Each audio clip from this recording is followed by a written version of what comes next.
کیا انہوں نے زمین میں سیر نہیں کی تاکہ دیکھ لیتے کہ جو لوگ ان سے پہلے تھے ان کا انجام کیسا ہوا؟ وہ ان سے زور اور زمین میں نشانات بنانے کے لحاظ سے کہیں بڑھ کر تھے،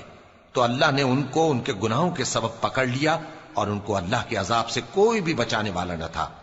یہ اس لیے کہ ان کے پاس پیغمبر کھلی دلیلیں لاتے تھے تو وہ کفر کرتے تھے، سو اللہ نے ان کو پکڑ لیا، بے شک وہ صاحب قوت ہے، سخت عذاب دینے والا ہے۔ اور ہم نے موسیٰ کو اپنی نشانیاں اور دلیل روشن دے کر بھیجا، یعنی فرعون اور حامان اور قارون کی طرف، تو ان لوگوں نے کہا کہ یہ تو جادوگر ہے، جھوٹا۔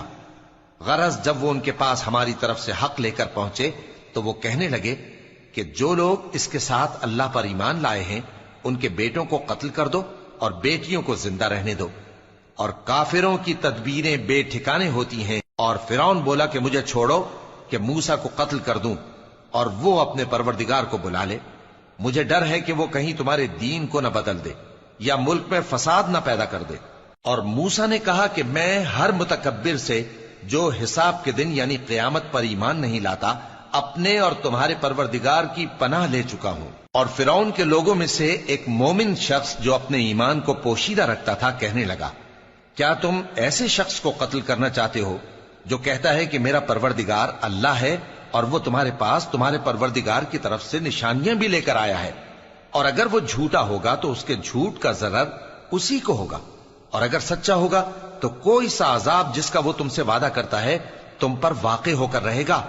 بے شک اللہ اس شخص کو ہدایت نہیں دیتا جو حد سے گزرنے والا ہے، بڑا جھوٹا ہے۔ اے قوم، آج تمہاری ہی حکومت ہے اور تم ہی ملک میں غالب ہو، لیکن اگر ہم پر اللہ کا عذاب آ گیا تو اس کے دور کرنے کے لیے ہماری مدد کون کرے گا؟ فرعون نے کہا کہ میں تمہیں وہی بات سجھاتا ہوں جو مجھے سوجھی ہے اور وہی راہ بتاتا ہوں جس میں بھلائی ہے۔ تو جو مومن تھا وہ کہنے لگا کہ اے قوم، مجھے تمہاری نسبت خوف ہے کہ تم پر دوسری امتوں کی طرح کے دن کا عذاب آ جائے، جیسے نوح کی قوم اور عاد اور سمود اور جو لوگ ان کے بعد آئے ہیں ان کے حال کی طرح تمہارا حال نہ ہو جائے، اور اللہ تو بندوں پر ظلم کرنا نہیں چاہتا۔ اور اے قوم، مجھے تمہاری نسبت پکار کے دن یعنی روز قیامت کا خوف ہے، جس دن تم پیٹ پھیر کر قیامت کے میدان سے بھاگو گے، اس دن تم کو کوئی عذاب الہی سے بچانے والا نہ ہوگا، اور جس شخص کو اللہ گمراہ رہنے دے اس کو کوئی ہدایت دینے والا نہیں۔ اور پہلے یوسف بھی تمہارے پاس کھلی باتیں لے کر آئے تھے، تو جو وہ لائے تھے اس کی طرف سے تم برابر شک ہی میں رہے،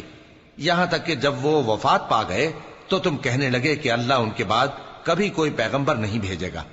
اسی طرح اللہ اس شخص کو گمراہ رہنے دیتا ہے جو حد سے نکل جانے والا، شک کرنے والا ہو۔ جو لوگ بغیر اس کے کہ ان کے پاس کوئی دلیل آئی ہو اللہ کی آیتوں میں جھگڑتے ہیں،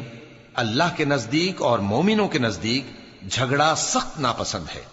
اسی طرح اللہ ہر متکبر سرکش کے دل پر مہر لگا دیتا ہے۔ اور فرعون نے کہا کہ حامان، میرے لیے ایک محل بناؤ تاکہ میں اس پر چڑھ کر رستوں پر پہنچ جاؤں، یعنی آسمان کے رستوں پر، پھر موسیٰ کے معبود کو جھانک کر دیکھ لوں،